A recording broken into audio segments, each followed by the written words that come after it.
Ya, menyedihkan, menyedihkan. Arsenal yang harusnya menang lagi-lagi harus tumbang melawan Manchester City yang tampil on fire kemarin malam di Emirates Stadium.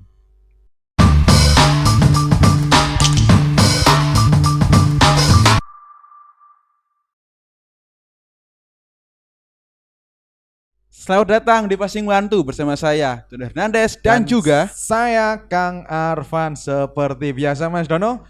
Kang Arfan. Kabar bagaimana? Kabarnya sungguh sangat menyedihkan. Pasti karena kemarin malam atau apa Kang Arfan? Sedih banget, Kang Semalam Arfan. itu kan Arsenal bermain di kandang, laga tunda melawan Man City. Ya memang secara hitung-hitungan apapun kalah sak sembarang ini kan.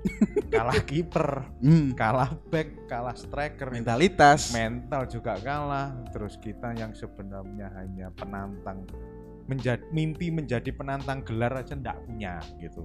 mungkin Target belum awal punya Arsenal Arfan, ya. Saya suka lebih ngomong nggak punya kalau punya. melihat pertandingan semalam gitu. Malam. Meskipun babak pertama penguasaan bola dan segi permainan saya rasa sangat imbang, sangat menarik, jual beli serangan keren dari sisi Arsenal dan maupun dari sisi Man City. Lagi-lagi finishing Arsenal sangat buruk. Man of the flop-nya itu man of the flop-nya ya Nketiah lagi sekali. Dan alhamdulillahnya Mas Dono, Alhamdulillah Arfan. ketidakadaan Partey nah itu membuat si siapa jenenge Jorginho memiliki peran yang cukup bagus. Dan Arfan. sekali lagi seperti preview kemarin, Iya. si Gondongan itu sekali lagi benar-benar merepotkan itu anak. Gundogan dan juga Iya. Bernardo Silva, Kang Arfan. Betul. Ya itu yang harus di-highlight memang kemarin kalau dari sisi Man City Bernardo Silva sama Gundogan gitu. De Bruyne Haaland juga termasuk pemain penting toh kemarin malam, kalau Kang Arfan. penting cuman kan ya mereka memang Seperti tugasnya itu. di situ tugasnya di situ. Arfan. Tapi kalau dari segi menyulitkan itu ya dua orang itu yang sangat terlihat berada dimanapun gitu. Nah kalau dari sisi Jorginho, dari sisi Arsenal jelas Jorginho sangat luar biasa Mas Dono. Kang Arfan, Jorginho, bicara juga Jorginho, apakah ini sebuah modal untuk dia layak starter di match berikutnya, Kang Arfan? Karena melihat beliau cukup kemarin malam mampu mengcover lini serang Arsenal di bagian half pace kanan. Betul. Yang dimana ketika yang main Partey dia Betul. hanya ke belakang aja Partey, Kang Arfan. Ya dari sisi itu memang kita dari si Jorginho semalam itu terlihat sekali dia agak sedikit menyerang gitu. Posisi sepertinya yang dilakukan Arsenal semalam itu menyerang sisi Bukayo Saka dan Jorginho di sisi bawah di kiri atau kanan. Berarti mengeksploitasi lini bertahannya yang kiri Man City. Iya, soalnya dari sisi tersebut itu ada Jack Grealish gitu yang di awal-awal cukup diragukan, dan sayangnya di sana memang harus bertabrakan dengan Bernardo Silva yang semalam sangat moncar sekali Mas. Sangat moncar sekali. Dan Arfan, soalnya kenapa Jorginho harus ke bawah? Karena memang di atas tidak bisa diharapkan. Si Kang futsal itu mantan pemain futsal toh si Martinelli itu bocah egois itu, Kang futsal bocah egois. Itu kan ya kayak gitu hanya di tempatnya saja. Baru ada peralihan sekali lagi di atas menit 70 Trossard masuk.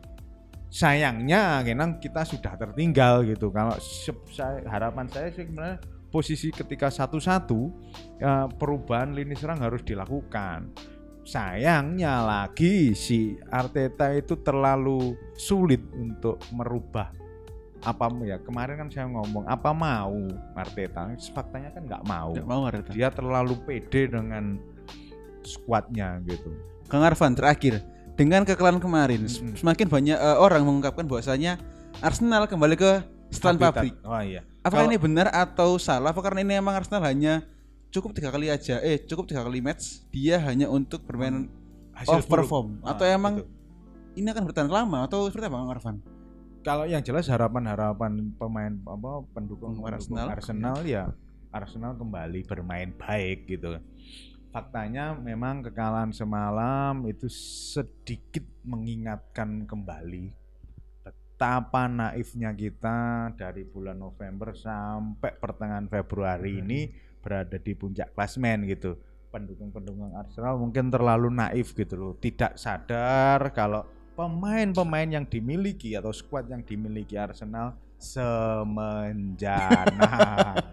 Seperti Pak. Iya, benar Arfan. Ya, saya rasa ini hanya pengingat saja. Iya, berharap juara itu boleh. Tapi kalau melihat skuadnya ya saat ini ya harus saja juga realistis gitu ya. Musim depan juga ngipi kayaknya juga saya rasa gitu. Saya rasa tapi tidak ada salahnya, kita masih punya satu selisih pertandingan gitu. Iya. Saya rasa kalau bisa menang lawan Everton atau setelah ini kita menang terus, saya rasa cukup untuk menempel Man City dan juga buat pressure Guardiola di Man City. Betul sekali Mas Dono. Kang Arfan, memasuki pekan ke-24 Arsenal akan melawat ke Villa Park, markas Aston Villa, yang dimana ini adalah pertemuan pertama kali Unai Emery dengan Arsenal di Liga Inggris, yang dimana dua tim ini sama-sama memiliki hal yang cukup unik. Karena kedua tim juga sama-sama terakhir dibantai oleh Man City dengan Arsenal 4-1 yang sama gitu. Arsenal 3-1. Iya, dengan skor yang sama juga. Iya. Kang Arfan, apakah ini menjadi momentum untuk Arteta membalikan moral pemain dan juga lagi-lagi ya yang saya garis bawahi adalah merotasi pemain? Betul. Kang Arfan. Saya rasa Aston Villanya Loki ini. Nah, Loki. Siapa jenenge? Unai Emery. Unai Emery kan mirip-mirip Loki toh saat temennya. Nah, benar. Aston Villanya Loki ini sepertinya Loki akan balas dendam kepada klub yang sebelumnya dia latih gitu. Kan seperti itu toh. Apalagi ada Emilio Martinez yang kiper terbaik Piala Dunia. Emilio Martinez juga pasti akan melakukan pembuktian kepada klub sebelumnya Mas Dono gitu. Ini kita langsung beralih ke aja Mas Dono, bahwa kita harus ngomong perkiraan line up yang akan diturunkan saja Mas Dono. Kemungkinan besar di bawah untuk Arsenal tetap di kiper ada Ramsdale, betul. Bek kiri Zinchenko dengan duet Gabriel dengan Saliba, dan bek kanan. Nah, Kang Arfan, bek kanan. Layakkah Tomiyasu akan diberi tempat lagi atau Ben White? Saya masih berharap kepada Tomiyasu bermain karena memang kemarin lawannya terlalu kuat gitu. Ya, fair saja. Oh iya, benar. Secara mental kalau Tomiyasu suruh lawan Kevin De Bruyne, Haaland dan sebagainya pasti shock. Mengkis. Kuat gitu. Kalau hanya lawan Buendia, Oli Watkins bisa lah itu. Bisa, si Tomiyasu. Apalagi pertemuan sebelumnya kita menang 2-1 di Emirates dengan Arfan. Naik ke lini tengah. Saka pasti main di CMF. Di DM ini antara apakah Jorginho atau Partey? Saya rasa kalau melihat kondisi kesehatan saat ini Partey dan perform Partey waktu melawan City, saya rasa cukup Jorginho mendapatkan peluang kembali untuk bermain, mendapatkan kepercayaan lebih untuk Arteta. Dan sekali lagi Mas Dono, bahwa saya sangat ingin Martinelli dicadangkan terlebih dahulu gitu. Biar dia tahu biar ada shock terapi kepada ini bocah Kang Futsal ini. Soro sekali gitu kalau Mas Dono ini Martinelli harus dipaksakan terus bermain. Kayak Saka pun kalau ada Reiss Nelson saya rasa juga akan dicadangkan atau Smith Rowe gitu. Sepakat. Kita naik ke depan Kang Arfan. Dan juga terakhir ada sang kapten bakal tetap main, Odegaard. Saya rasa pasti main. Di lini serang saya dengan Arfan lagi-lagi berharap Arteta untuk menurunkan Leandro Trossard. Betul. Di CF namun kita harus menerima kenyataan gitu. Itu. Meski kemarin pelatihan terakhir sebelum dengan Man City ada kabar kalau Gabriel Jesus sudah mulai ikut berlatih, sayangnya memang masih belum bisa diturunkan gitu. Karena mungkin pihak kesehatan Arsenal belum oke gitu. Iya, benar. Masih ragu-ragu dengan Gabriel Jesus. Di sebelah kanan tetap inti sang Rookie of the Year atau enggak pemain terbaik kita, Bukayo Saka. Dari sisi tuan rumah Aston Villa kemungkinan besar bakal menggunakan formasi pakem dari Emery 4-4-2 dengan kiper tetap sang kapten Emiliano Martinez. Di bek kanan ada Ashley Young dengan duet Ezri Konsa dengan mantan pemain kita Callum Chambers mungkin Kang Arfan. Betul. Di kiri ada Lucas Digne, di lini tengah ada Jacob Ramsey, Boubacar Kamara, Douglas Luiz dan juga Emiliano Buendia. Ini serang Aston Villa menurut saya cukup diperhatikan karena full of speed. Leon Bailey dan juga Oli Watkins yang Arfan. Saya rasa saya selalu menggarisbawahi striker lawan gitu Mas Dono, bahwa ya, Oli Watkins ini kalau di FPL itu selalu menjadi pilihan kedua gitu.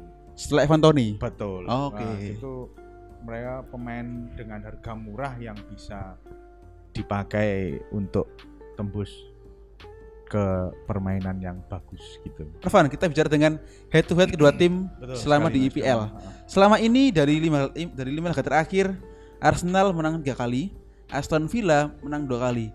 Dan di mana pertemuan terakhir musim ini di Emirates Arsenal menang 2-1 dengan gol dari Martinelli dan juga Gabriel Jesus. Kang Arfan, apakah ini menjadi mungkin menurut saya ultimatum Arteta untuk Nketiah agar segera efisien dan juga klinis di depan gawang, Arfan?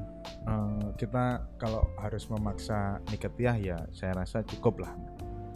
Oleh sebab itu, Nketiah ya segitu gitu, ya segitu. Oleh sebab itu saya selalu saya menginginkan Leandro Trossard, Leandro ya jenenge ya. Iya, Leandro Trossard itu benar-benar dimainkan secara full time barangkali, dan si bocah Kang Futsal dijadikan striker utama gitu Mas Dono. Oh, berarti jadi ada perubahan pemain dari si penyerangan Arsenal. Betul, karena si Martinelli kan sebelum digeser ke kiri sisi Arsenal itu memang dia striker gitu. Iya, tepat sekali. Nah, jadi peran si Nketiah harus kita hentikan karena kita sudah capek dengan menghadapi kelakuan si Nketiah gitu. Iya, benar sekali. Karena Nketiah dalam 3 laga terakhir Mas Dono, kalau kita disuruh main ya nggak bisa. Bisa. Tapi kalau Nketiah sering kali Nketiah melakukan membuang-buang peluang gitu. Itu kalau ada gap Jazz di sana, saya sangat yakin ya nggak mungkin 100% juga gitu, 90% ke atas itu bisa menjadi gol gitu. Sepakat sangat. Karena menurut data yang kami himpun dari tim Passing Bantu, Nketiah melepaskan shot 14 yang dimana hanya 6 on target dan 0 gol. Ini sangat membuktikan bahwasanya Nketiah cukup bukan klinis, yang dimana memang benar-benar Arsenal sangat rindu akan sosok Gabriel Jesus. Betul sekali Mas Dono. Jadi memang peran striker harus kita ganti secepatnya. Dengan siapa? Opsinya dengan si Martinelli jadi striker utama, Trossard berada di sisi kiri gitu. Itu pasti akan menambah variasi serangan Arsenal gitu. Kita tidak ada salahnya mencoba Martinelli karena menang ataupun kalah lawan Aston Villa, kita sudah tidak di puncak lagi gitu Mas Don. Tidak ada yang dipertaruhkan. Oh, berarti Kang Arfan, berarti kita mungkin Arsenal belum tidak memiliki cukup tinggi pressure karena kita kan di rank 2 sekarang. Betul. Berarti kan ini adalah momentum untuk kita membalikkan momen. Betul. Sehingga untuk menangkan seluruh laga yang tersisa. Saya rasa sudah waktunya untuk realistis gitu Mas Dono dengan skuad yang ada. Kalau harus konsisten di peringkat 1, kita dari bulan November sampai pertengahan Februari masih di puncak klasemen dengan selisih 8 sampai akhirnya sekarang diimbangi oleh Man City. Kita hanya kalah selisih gol karena memang lini depan Arsenal ya bapuk jelek gitu. Kita kalau untuk ngarani menciptakan pundi-pundi gol itu bukan enggak bisa, cuma mengalami keseretan macet dalam penciptaan gol gitu Mas Dono.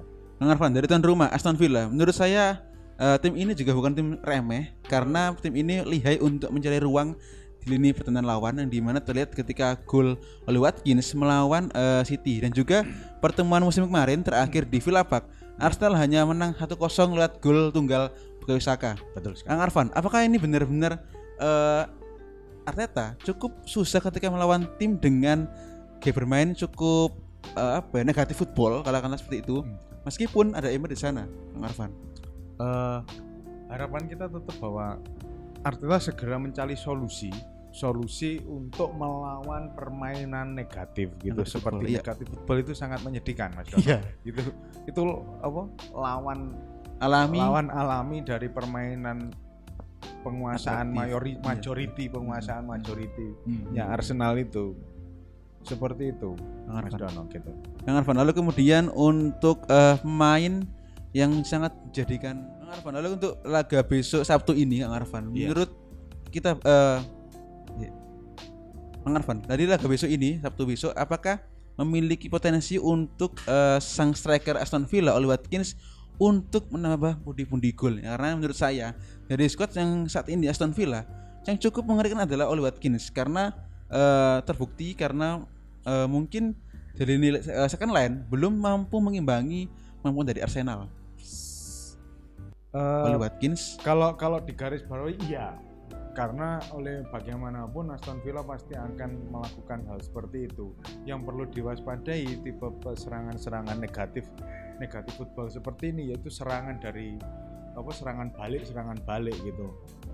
Benjamin White ataupun Tomiyasu pasti nanti akan bertabrakan dengan Lucas Digne gitu. Lucas Digne benar sekali. Lucas Digne itu harus diperhatikan oleh sisi pertahanan Arsenal di sisi kiri gitu. Di sisi kanan ya, di sisi kanan. Dari sisi kanan itu pasti menjadi fokus utama gitu. Pertandingan besok, pertandingan serangan counter attack dari sisi Aston Villa pasti akan terjadi dan terjadi lagi dengan gaya main Aston Villa yang seperti itu, Mas Dono. Kang Arfan, bicara pekan 24, Arsenal akan bertandang ke Aston Villa, sedangkan City juga bertandang ke Nottingham Forest. Kang Arfan, apakah ini menjadi sebuah awalan bagi Arteta untuk lagi-lagi harus mau merubah pakem permainan, merubah formasi untuk lagi-lagi mengejar City atau bahkan menyalipnya, Kang Arfan? Karena kita sudah cukup lama, sekitar hampir 20 tahun kita nggak merasakan trofi IPL. Betul. Iya. Sekali lagi Mas Dono, saya sangat berharap pada para fans Arsenal seperti kita juga bahwa harusnya lebih dan lebih sadar diri lah gitu. Kalau sesederhananya seperti itu, Mas Dono. Lebih lanjut saya akan menggarisbawahi, Mas Dono, untuk perubahan secara drastis tidak akan terjadi karena mungkin hanya berlatih 2 kali untuk melawan Aston Villa. Karena ini juga kita tandang gitu, tidak mungkin kalau mungkin ada selisih pertandingan jarak antara City melawan City dan melawan Villa. Hanya berselisih hampir 2 minggu, mungkin akan ada perubahan drastis. Tapi kalau karena ini sudah terlalu mepet gitu, hanya selisih hari saja, saya rasa akan seperti itu mainnya Arsenal, Mas Dono. Seperti itu. Terakhir Kang Arfan, kita cukup memang harus beristiqomah dengan juga kita juga harus sadar diri tentang Arsenal mulai terbuka boroknya ketika dia melawan tim besar bermain atraktif. Arsenal cukup mampu mengimbangi bahkan mengejar defisit gol. Namun ketika melawan tim dengan negatif football, Arsenal sangat kewalahan. Lemah sekali. Untuk besok laga Kang Arfan, untuk match besok Kang Arfan kemungkinan besar lebih condong kemana untuk arah yang menguasai laga tuan rumah atau harapan sebagai penggemar kampung gitu, penggemar kampungnya Arsenal gitu ya, Arsenal dapat kembali ke track kemenangan gitu, bahwa kembali ke track kemenangan itu penting sekali, Mas Dono. Meskipun cukup susah ketika kita bermain tandang, kita kalah oleh Everton 1-0 Kang Arfan. Betul. Nah, saya rasa lupakan dulu tentang memeraih trofi IPL. Yang penting menang dulu, menaikkan moral main. Untuk menaikkan moral pemain. Sih harapan segera ada recovery. Bulan Februari ini memang bulan yang menyedihkan bagi fansnya Arsenal gitu, Mas Dono. Iya, mungkin dari kami itu aja mengenai sedikit review dan juga preview laga Arsenal melawan Aston Villa. Yang dimana memang Arsenal di musim ini di 3 laga terakhir Arsenal benar-benar kelihatan boroknya ketika sang pelatih cukup keras kepala, enggan mengganti Martinelli dengan Leandro Trossard, yang dimana ini sebuah langkah cukup miris bagi Arteta, yang dimana dia sedang berburu gelar namun dia tetap keras kepala tidak mau mengganti formasi permainan. Dan kita juga kita berdua dari fans Arsenal tetap berharap Arsenal lebih meraih 3 angka lagi dalam laga melawan Aston Villa untuk mengembalikan mental, untuk menaikkan moral pemain Kang Arfan. Iya sekali, Mas Dono. Terima kasih atas waktunya, Mas Dono. Iya, Kang Arfan. Saya rasa sudah cukup bahwa Salam VCC. VCC.